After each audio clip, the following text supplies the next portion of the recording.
Good evening. It seems to me that the volume can be just a tiny bit higher. I'm like having to strain my voice just a little bit. There we go. Thank you. Nice to be here with you all to practice together.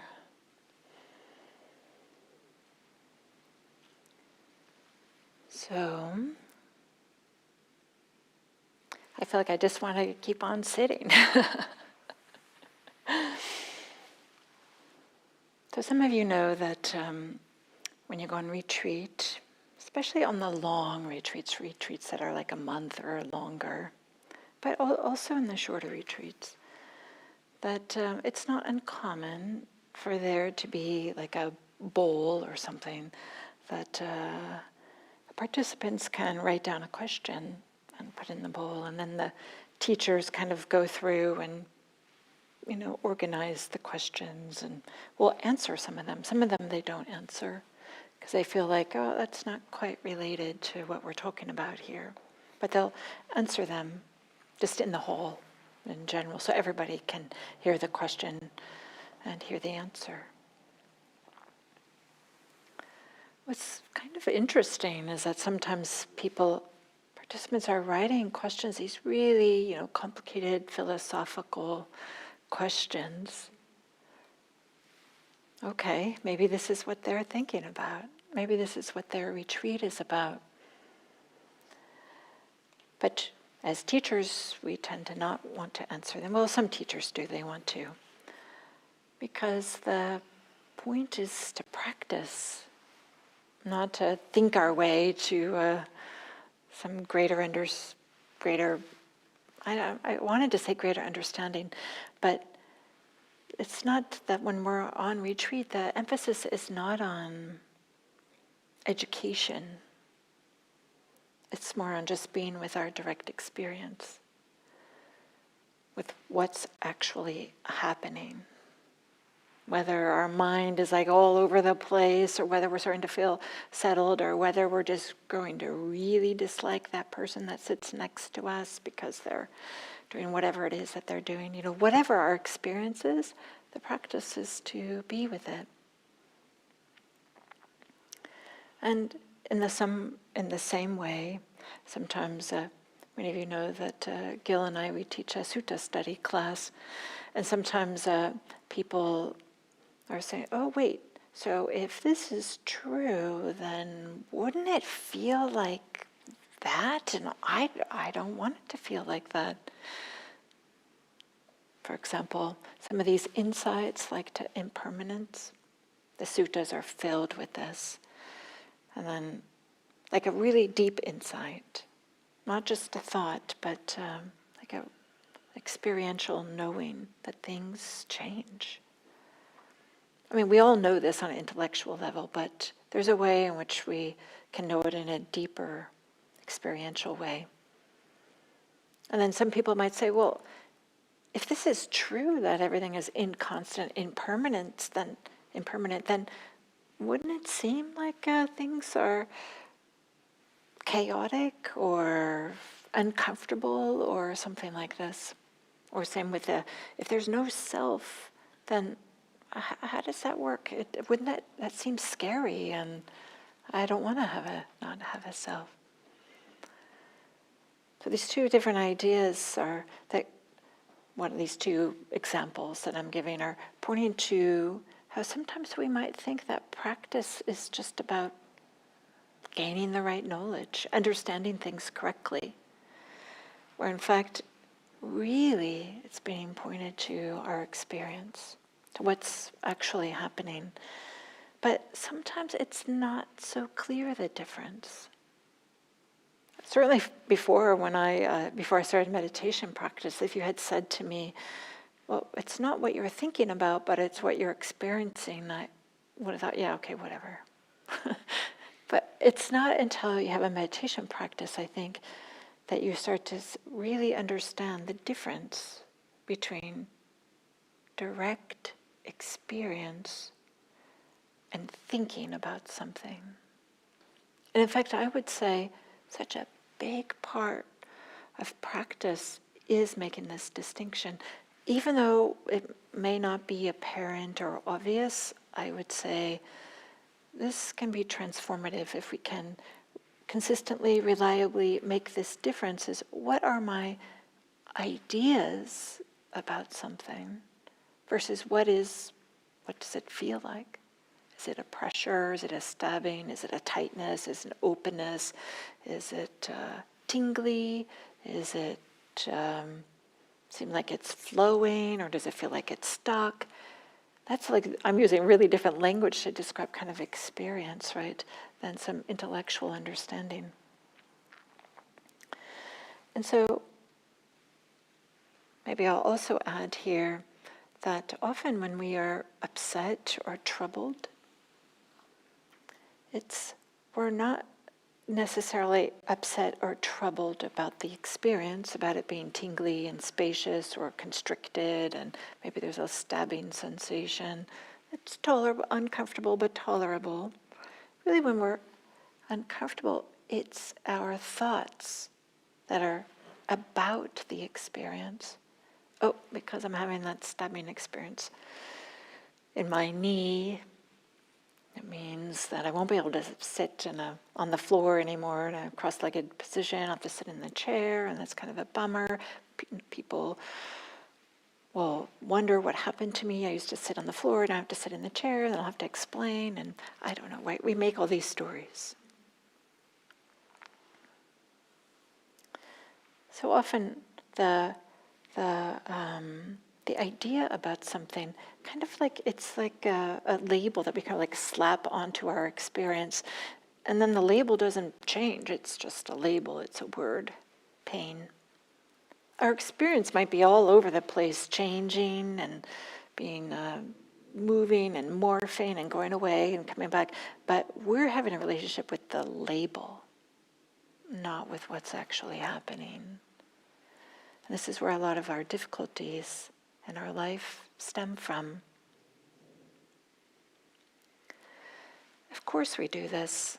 I want to say we are socialized, educated to think about, and to value our thoughts. And we have plenty of experience of the way that we think about things helps us to solve problems, helps us to plan, helps us to communicate, so that we can put the plans into place. So we can see where there's this real value in thinking. But it's a radical shift to come to this practice and to say, even though I've been rewarded, either in my career or my education for what I'm thinking, to say, well, actually it's a little bit different here. And I'd like to point out a little bit how the Buddha points to this importance of actually just tuning into the experience as best you can, right? As best you can. I am not saying that thoughts are not important. I'm not saying that thoughts don't have a value. And I'm not saying that you should never have thoughts when you're meditating. I'll get to kind of like the role thoughts have. But before I get there, I want to talk about the value of just the direct experience. So in one of these suttas, the Buddha, he categorized some of the others, he categorized all spiritual leaders in his time. Somebody had a question about spiritual leaders, and he said, well, there's different types. And he said, well, there are some that are relying on their sacred texts, the oral transmitters at that time, right? So that were the Brahmins, who had the dominant religion at the time of the Buddha. They memorized all their texts, and that was the role of the priest to do a lot of this memorization. So there were those who had just memorized, who knew the text. Then there were those that had just a lot of faith that they believed in. Maybe they don't know the text, but they have this feeling of just faith, maybe a little bit of devotion. It might be the words of a particular teacher, it might be a God, but there was just a belief, a faith. There was a third type that were using reasoning and logic, and maybe would be more like a philosophy, or maybe even a lot of us, certainly me too. I do a lot of, well, wait, if this means that, and that should mean that, and so that's one. So 1, 2. That's the third, and then the fourth are those who rely on their experience. So teachers that are relying on these 4 different ways that the Buddha talked about last then, and then he put himself in one of these categories, and he says, there are some mendicants, mendicants, practitioners, or teachers, I would say. There are some mendicants who, having directly known the Dharma for themselves, having reached perfection and consummation of direct knowledge here and now, teach the fundamentals of this spiritual life.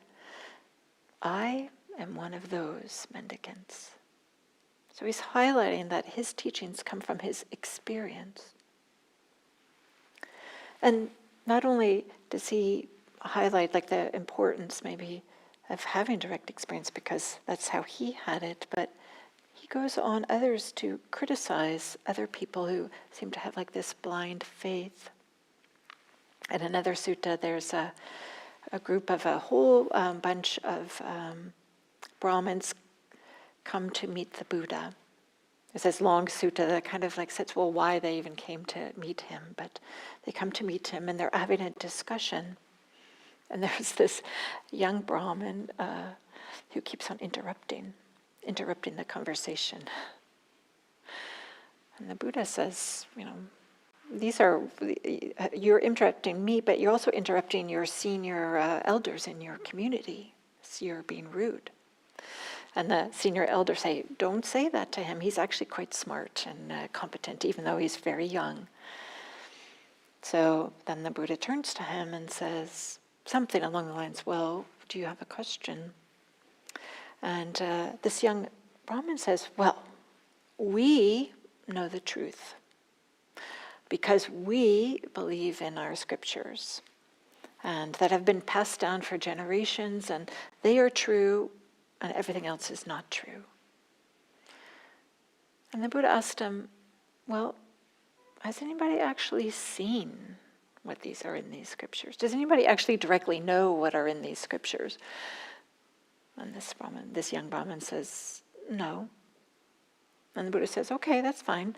Well, do you know anybody that knows somebody that knows these teachings, have this direct experience? No, the Brahmin replies. And then the Buddha said, well, isn't this kind of like blind people leading other blind people?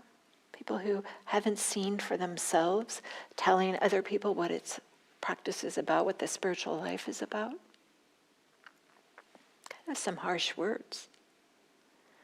But again, the Buddha is pointing to that the importance of seeing and knowing for ourselves. And he doesn't put forth some metaphysical views, right? He's not saying that, let me back up and I'll say that he's not, he has this idea that people who have views and are just putting it forth as, okay, this is the truth. He says, well, there's different ways in which people do this. They have these ideas about what happens after death. What is the nature of the universe? Is it infinite or not? And he says it's impossible to know these answers, so these can just be views. And then I like this expression.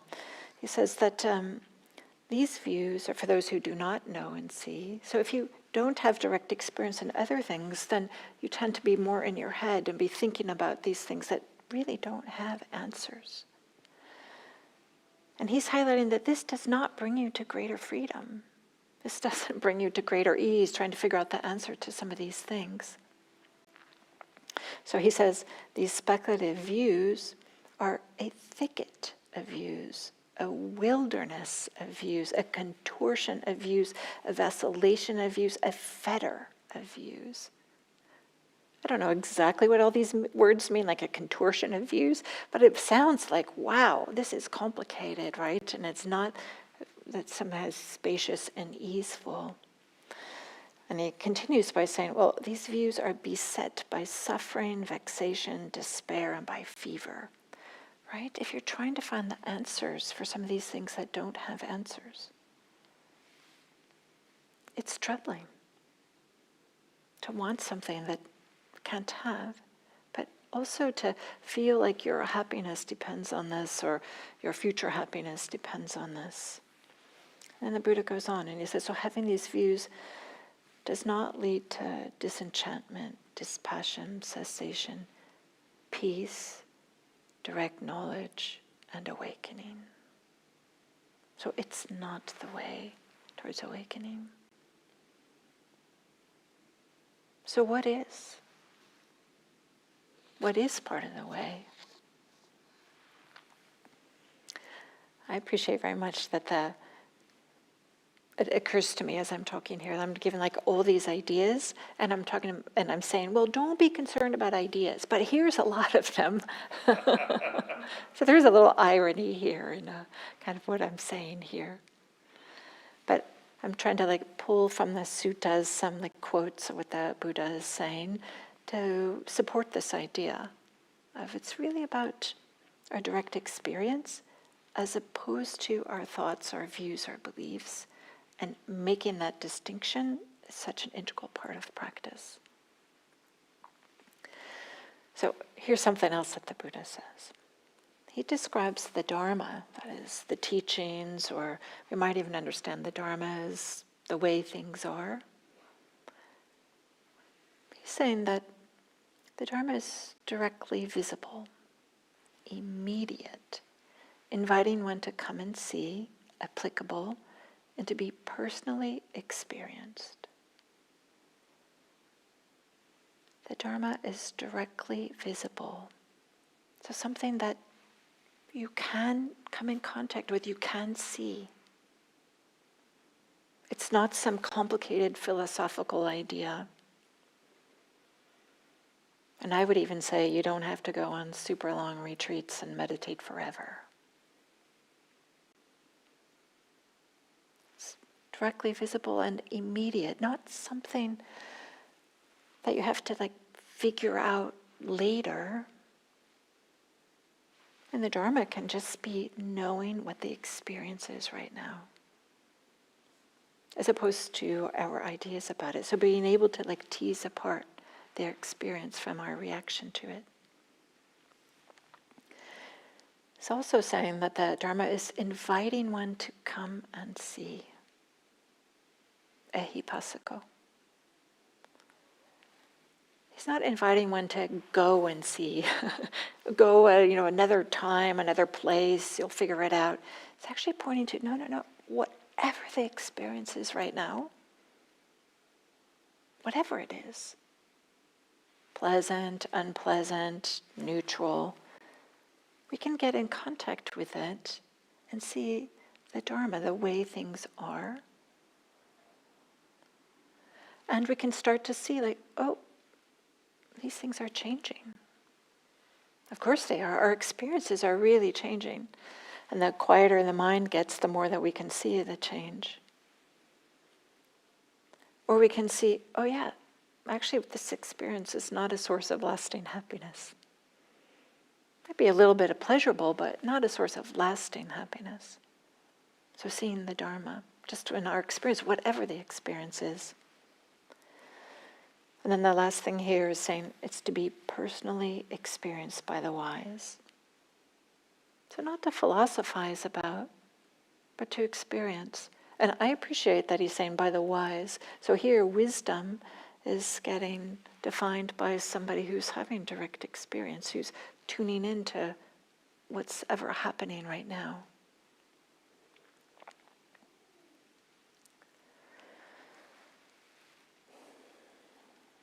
So I just said that you don't have to sit long retreats necessarily. Sitting, meditating regularly is certainly helpful. Sometimes I talk about long retreats. I like to do long retreat practice, but I don't want to give the impression that that's the only way to go forward or something like that. Because that's a trap to think like, well, okay, as soon as I go on a long retreat, which will have to wait until my life situation changes, then I'll be able to have some real insights. You don't have to wait.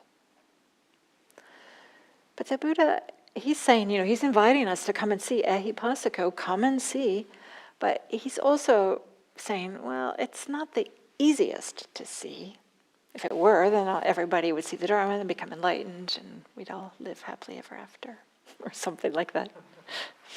He's saying, the Dharma is profound, hard to see, peaceful and sublime, unattainable by mere reasoning, subtle, and to be experienced by the wise. So this is partly why we meditate, is because it's subtle, hard to see.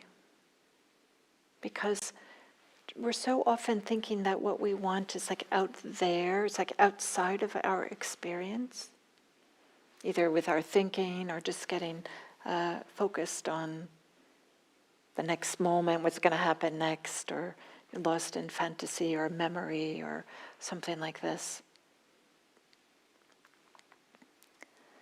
But I like this, that he's saying that it's peaceful and sublime. So tuning in and being with what's actually happening without adding these big commentaries on top. Just allowing whatever the experience is to be there. That act of allowing creates some of this peacefulness, and the sublime is the not wanting things to be different.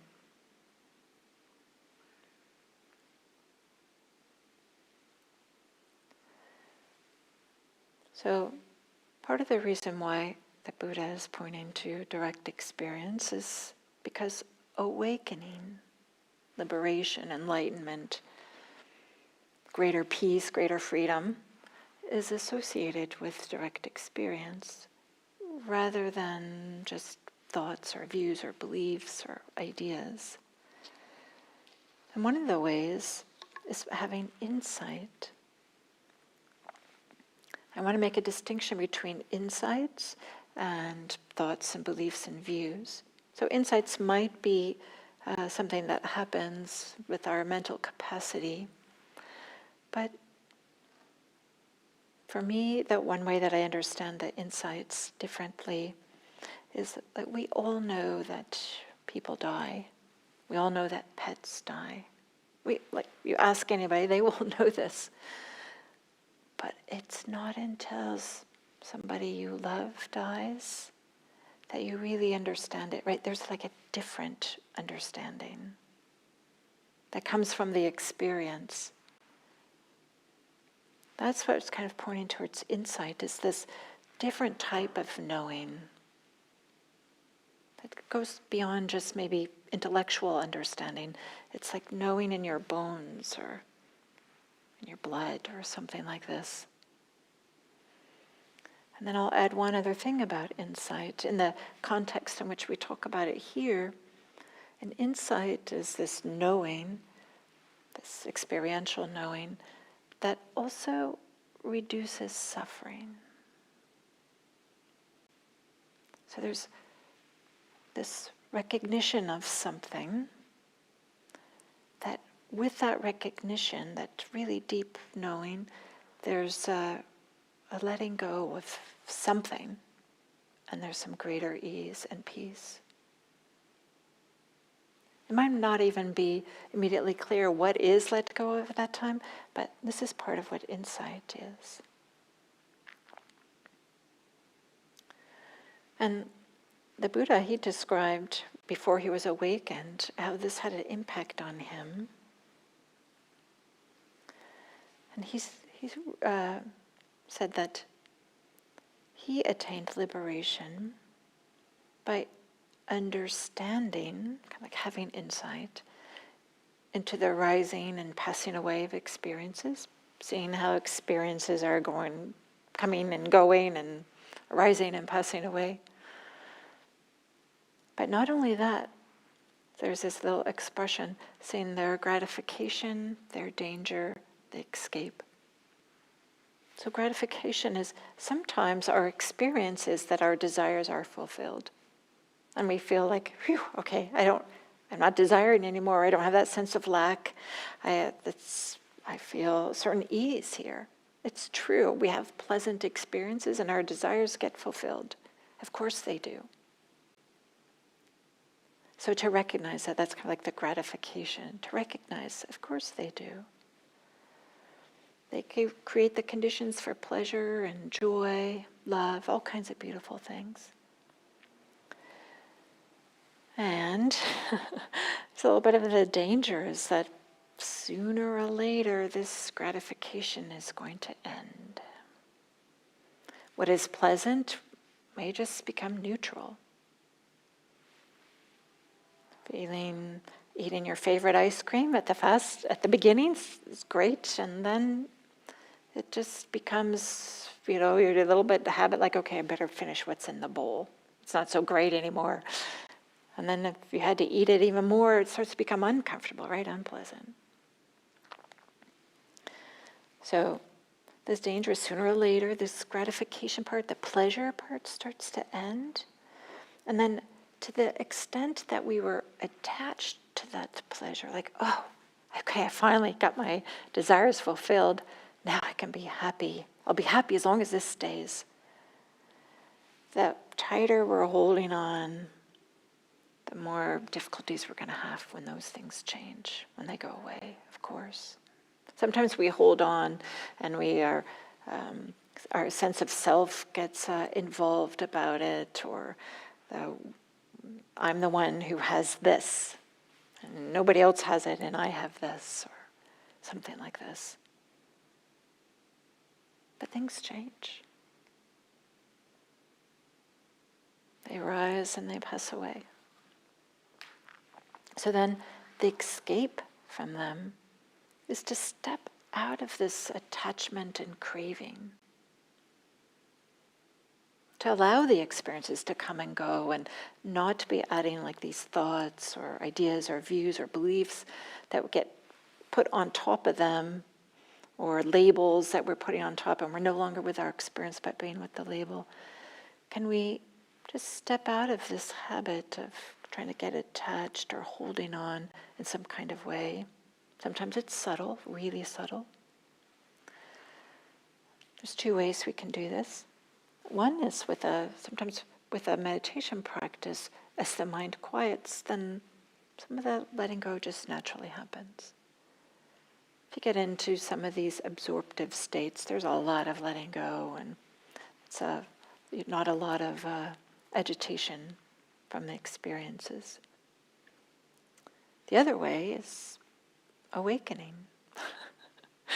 Is the escape, right? There's awakening, there isn't craving. There isn't agitation. So, meditation, as I've been saying, supports this, a way to get in touch with our direct experience and to also see how some of the thoughts we might have or the ideas that we have really aren't the way forward, because thoughts beget thoughts, which beget thoughts, which beget thoughts, and on we go, right, into these thought streams. We start to get really disconnected from what's actually happening. I'm not saying that we don't need to plan. I'm not saying that we don't need to solve problems.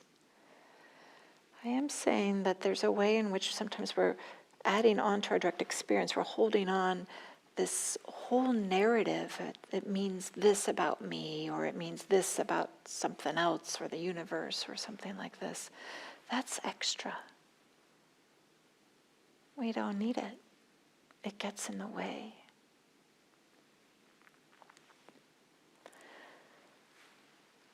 So Maybe I've been talking about the upside of working with direct experience, and I just want to mention a little bit more specifically some of the downside of just relying on thoughts and philosophy and ideas and beliefs and notions that we have.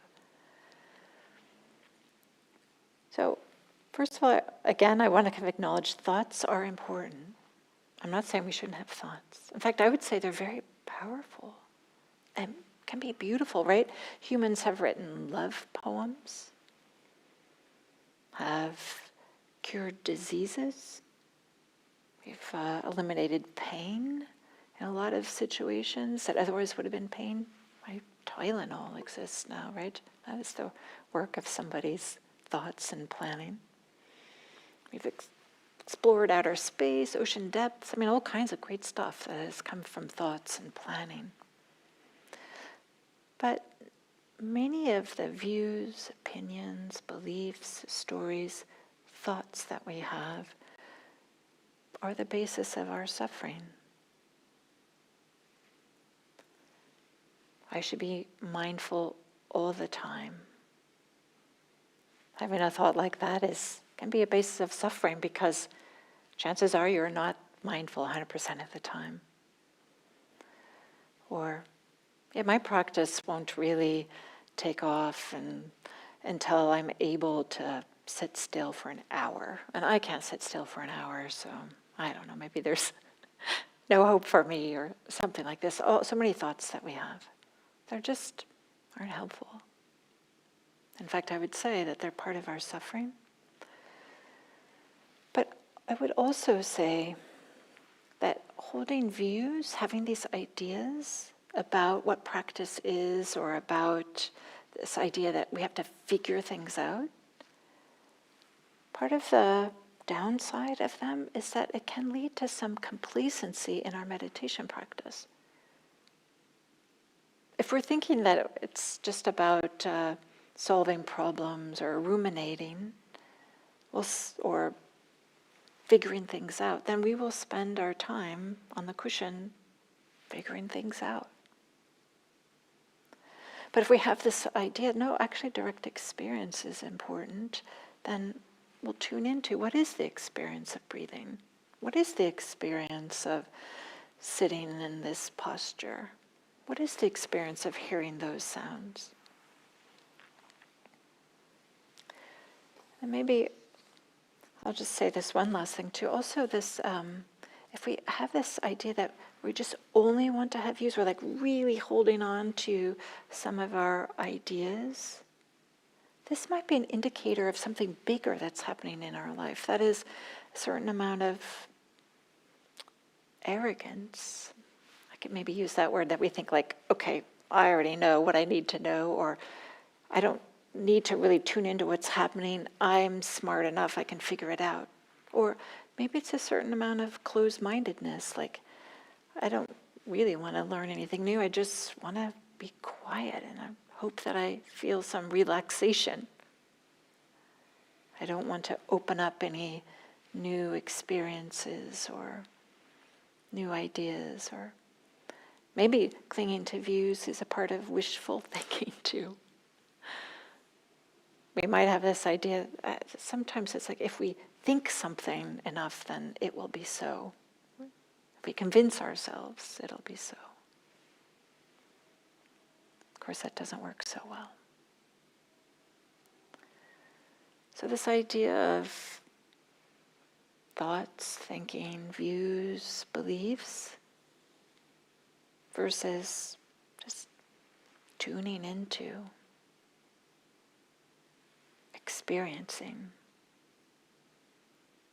whatever there is to tune into and experience. And I recognize that for some people, their experience is really difficult and overwhelming. So there's ways in which we can work with that. That's like tune into your experience and then come back out, open your eyes, for example, so that we don't fall into overwhelm. But it's not, you won't be able to work with it by avoiding it and just thinking about it. If we could all think ourselves to greater life, we would have done it already. And maybe I'll end with that and open it up to some questions. Does anybody have a comment or a question that they'd like to say?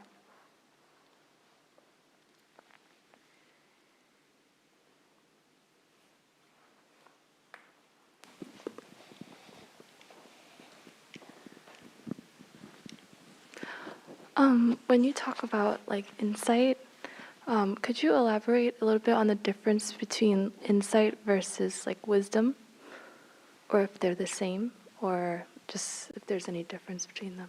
Yeah, thank you. That's a good question. I would say different teachers at different times would say different things. This teacher at different times would say different things. So I would say all insight is wisdom, but not all wisdom is insight. So some wisdom is just recognizing that, oh yeah, I'm lost in thoughts. So that may not be like an insight, but that's just recognizing, oh yeah, I'm lost in thoughts, and I remember that when I'm usually doing this, it doesn't have a good outcome or something like this. I don't know, is that helpful? Yeah, that helps. Anybody else have a comment or a question?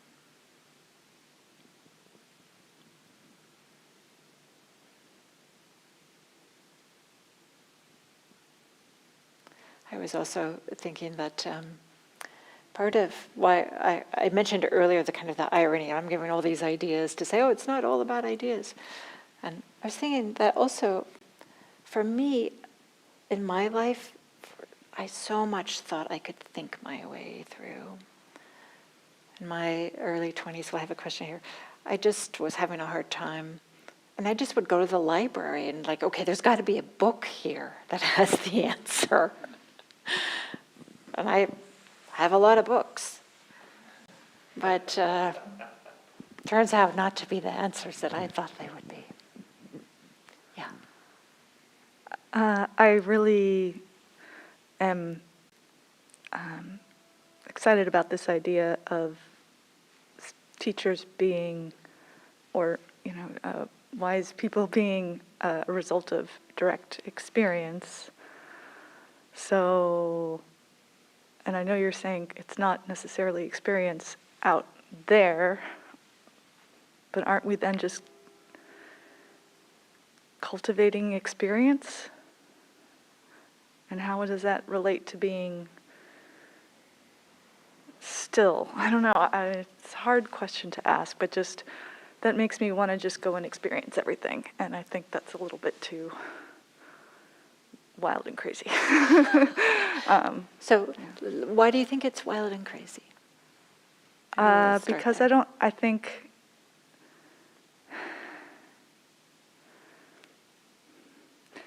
there's a seeking and a distraction that happens with that. And perhaps not enough reflection and insight. And the balance between those two things. But yeah, so searching after stimulation, right, it just gets exhausting and doesn't necessarily lead to some greater understanding. So when I was thinking about experience, I was using words like warm or cold or tingly or stabbing or spacious or closed or tight or relaxed, I don't know, those kinds of words. So when I'm pointing towards, or this idea of direct experience, I'm really talking about like really kind of like basic experiences. And we can turn whatever it is, whether it's after going out and experiencing everything, we can just be with them, and then we would just notice, oh, this energetic or bubbly, or I don't know what it would be to follow that.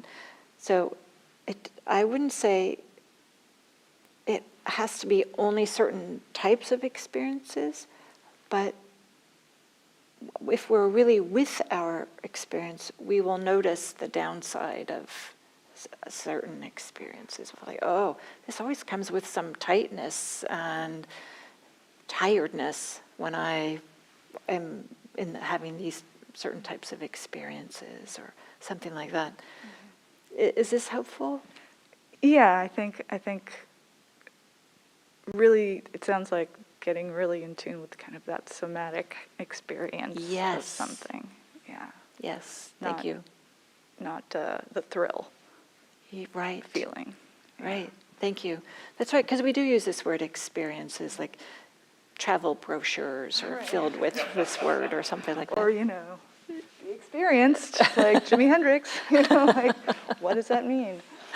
That's right, Yeah. that's right. Thank you, thank you.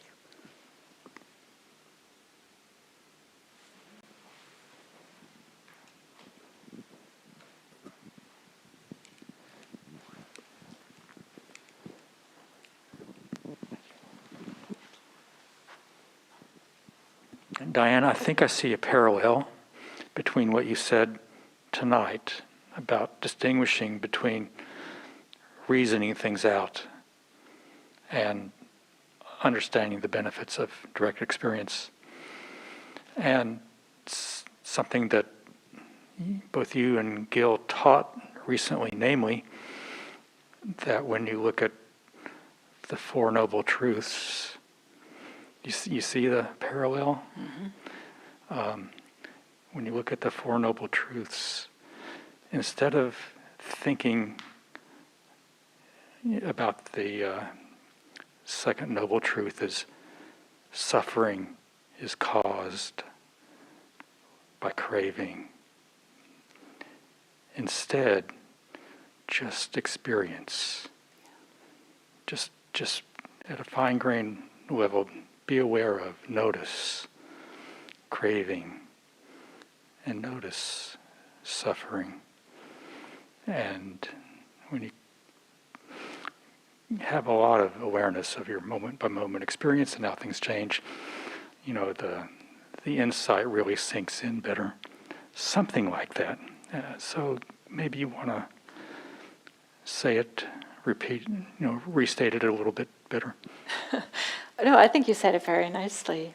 Right, one way that we can understand the Four Noble Truths is to recognize, oh, there's suffering. This word suffering, we could say stress or dissatisfaction. One way we can understand the Four Noble Truths is saying there's the arising and the cessation. So just to see the experience, oh, it's arising and it's going away, and there's a path that leads to the cessation, to the ending of the suffering. And that's in contrast to thinking about, oh, there's suffering, what's causing it? Oh, it's caused by this, but then what's caused by that? And that's more of might be a cognitive activity as opposed to just experiencing the rising and passing away. And Bill, I did get the idea for this Dharma talk based on the class that you were in on Thursday. Yep, so you get, I don't know, that was nice that you caught the connection there. Yeah. I want to add that the reasoning part has been tremendously helpful to me. Craving causes suffering. And then when I can see, how I'm leaning into, shall we say, a social situation, wanting it to turn out well. Well, that leaning causes suffering, maybe both directions. So pull back. So that the reasoning part has been helpful, but I see what you're saying. Yeah. Reasoning, like we need it. It's important and it's helpful. And it's an integral part of our lives, and I would say practice too. But sometimes we get disconnected from the experience or think that, okay, I just have to learn more. I just have to understand better, and then I'll become awakened or somehow, something like this. But yeah, thank you, Bill. Okay, so we're at the top of the hour. And I'd like to wish you all a wonderful rest of the evening. And if you'd like, you're welcome to come up here and talk to me. But otherwise, be safe. And thank you.